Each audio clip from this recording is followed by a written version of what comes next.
Саламатсыздарбы студенттер? Бүгүнкү тарбиялык саатыбыздын темасы жакшылык жана кайрымдуулук. Эшикте ызгаар суук. Түнкү 12-лерге жакын жаш студент жүгүрүп келип акыркы троллейбуска жетпей, боз ала болуп, ыйлагысы келип, аялдамада селейип туруп калды.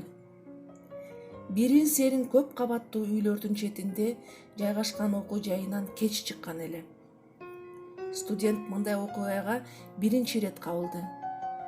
Улам бир каптагы сөгүлүп кеткен чөнтөгүнө колун салып, 10 сомун кармалаган студент балким дагы троллейбус келип калабы деп үмүт үзбөй жолду карай берди. Тилекке каршы бул акыркы троллейбус болчу.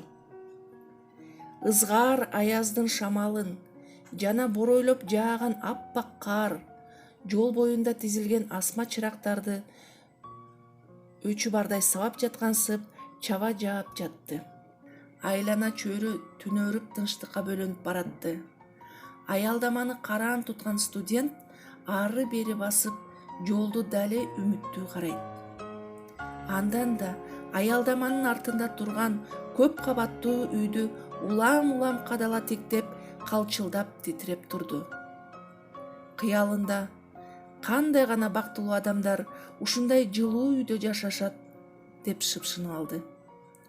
Мындай ойлор студентке ар күнү так ушул аялдамада турганда келип турчу.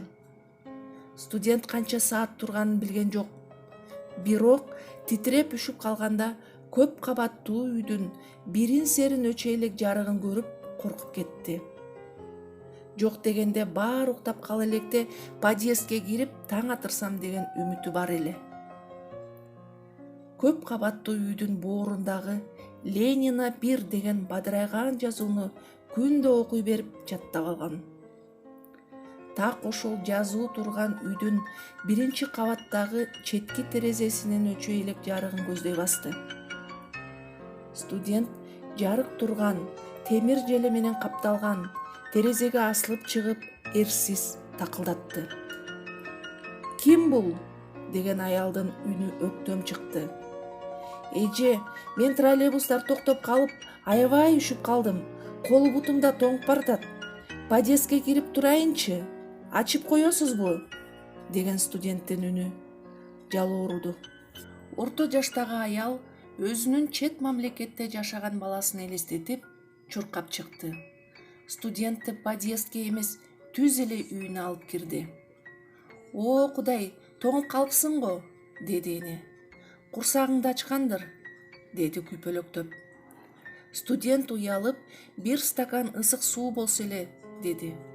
Эне жалгыз бөлмөсүнүн ашканасына студентти олтургузуп, суунун ордуна 1 стакан ысык сүт, ысык булочка берип курсагын тойгузду.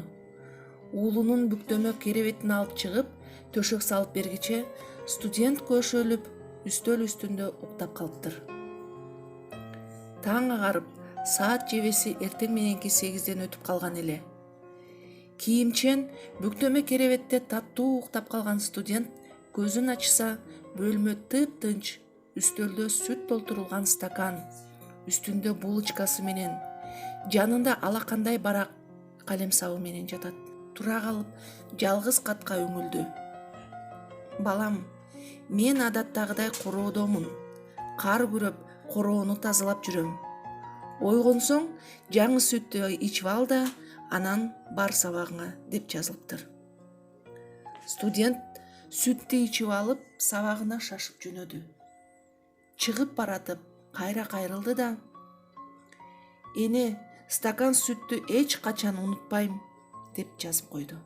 Эне атасынан эрте жетим калган студент, «Энемдин сүтүн актабай калсам да, ушул эненин стакан сүтүн актаган күнгө жетсем», деп кыялданып кетти. Өмүр учкан куш, баарыбыздан өтө берет. Студент да, эне да ошол бойдон көрүшпөй, арадан көп жылдар ага өттү. Баарын мезгил унуткартат демекчи унутулду. Шаардын борбордук клиникасына кара дарт чалып келген кемпир көз жашын көлдөй төгүп, Операцияга деген $15.000 кайдан табамын деп ыйлап жатты. Ооба, жалгыз уулум чет мамлекетке кеткен боюнча дайынсыз, кабар албай деле койгон. Мага жардам берерим да жок. О, Кудай, жазыгым эмнеде? Эч кимге жамандык кылбай жакшылык тилеп, колумдан келген жардамымды пенделерге берчү элем го. Кайсыл күнөөм үчүн? Деп өксүп жатты. Дарыгерлер ийин куушуруп, акчаңыз болбосо арзан клиниканы издеңиз деп соорутуп, узатканга, кетиргенге аракет жасай башташты. Ал арада операцияга кирип бараткан жаш профессор кайра шашып чыкты. Колунда операция үчүн кезекте турган жарандардын тизмеси жазылган журнал жана оорулуунун карточкасы бар эле. Ленина бир квартира бир деген даректен келген адамды көргөзгүлө мага, деди шашып. Дежурный дарыгерлер дароо кемпирдин палатасына ээрчитип киришти. Жаш профессор, ыйлабаңыз, баары жакшы болот, деп кемпирди соорутту да дарыгерлерге карап, энени операцияга даярдагыла, деп буйрду. Эч ким түшүнгөн жок. Бирок ол жолу күн болду. Профессордун 2 бирдей пациенттерине жасалган операциясы ийгиликтүү өттү.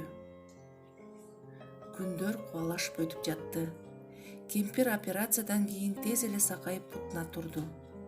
Аны ушунчалык жакшы карап калган дарыгерлер жаш профессордун энеси катары кабыл алышты.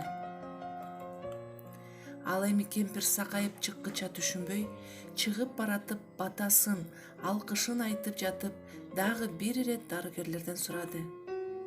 Мен үчүн операцияга ким төлөдү, кыздарым, деп. Докторлор жылмайып туруп, выписканы колуна карматышты.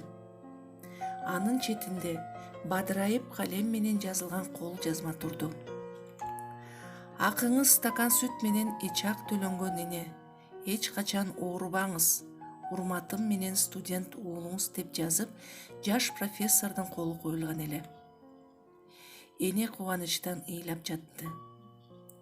Клиниканын терезесинен энени узагыча тиктеп турган жаш профессордун көз жашы да токтобой агып жатты.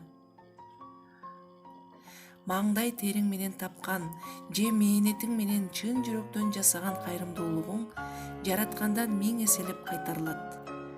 Жакшылык дүлөөгө кулак, сокурга көз болуп бере турган күч. Бүгүн сен жардам берген адам, эртең сен муктаж болгон адам болуп чыгышы мүмкүн.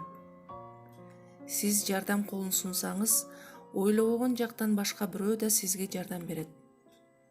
Жакшылык эч качан жерде калбайт. Эл үчүн жасаган жакшылык ишиң эч качан унутулбайт.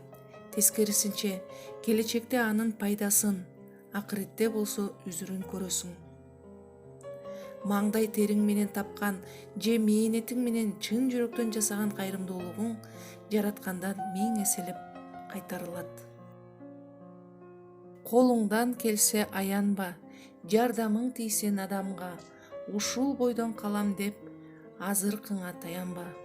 Ооматың келип турганда, колуңду узат жардамга, күнү келсе кайтарат, жок болуп сенде калганда. Жакшылык кыл, ал сөзсүз кайтат. Бирөөгө жакшылык кылсаң, ал сөзсүз кайтып келерин унутпа. Ошон үчүн кайтаар дүйнө деп бекер айтылбайт. Колдон келсе жакшылыкты көп кылалы. Бүгүнкү сабактын тарбиялык мааниси терең болду го деп ойлоймун. Ар кимиңиздер өзүңүздөр үчүн жыйынтык чыгарасыздар. Көңүл бөлгөнүңүздөргө чоң рахмат.